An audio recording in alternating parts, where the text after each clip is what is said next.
बहुत शीघ्र मिलवाई जाऊँगी सीएम किसान योजनार परवर्ती किस्ती एथिरे समस्त चाषी भाई मानक 2000 टंका लेखाएं बैंक रे क्रेडिट करा डीबीटी माध्यम तो गुरुत्वपूर्ण कथा रोचे चाषी भाई मानक भूल जोगु से पैसा बैंक खाता पहुँची पारिबो नाही। बहुत सारा चाषी भाई मान सहित भूल होती जहाँफल आपण मैंने भिडियो देखुं काइंडली शेष पर्यंत देखु यही सब जिनस को एबे ठीक कर दिंतु कारण बहुत शीघ्र मिलवाई जाऊँगी सीएम किसान योजनार टंका। तो मुझे कही रखुची सीएम किसान योजना टंका आपन को अक्षी तृतीय मिल। अक्षी तृतीया मान एप्रिल मास 20 तारिख पड़ुची जो दिन सोमवार।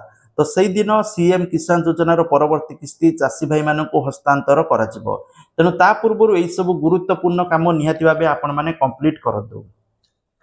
प्रथम कम रोचे आपण मैंने सीएम किसान योजना जदि केवाईसी करना केवाईसी अपडेट करंतु।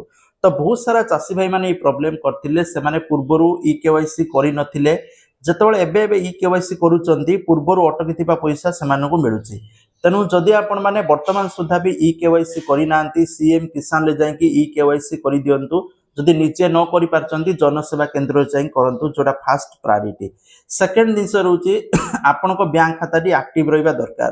देखंतु सरकार को नियम अनुसार जदि आपण माने गोटे वर्ष अधिक हम बैंक खाता कौन ट्रांजेक्शन करना तो यही क्षेत्र में आपण को बैंक खाता फ्रीज हो जाए।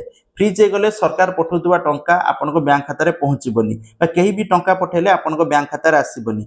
तो यही क्षेत्र में आपण को निज बैंक खाता को एक्टिव करने पड़ो। एक्टिव करने केवाईसी करने पड़ो बैंक जाइए। तो ध्यान रखु बैंक चेक करूँ आपण को बैंक खाता एक्टिव अच्छी कि ना जब एक्टिव नहीं एक्टिव करूँ। आ मन रखु बैंक खाता रे जो मोबाइल नंबर अच्छे आधार कार्ड रे से मोबाइल नंबर थी निहाती आवश्यक।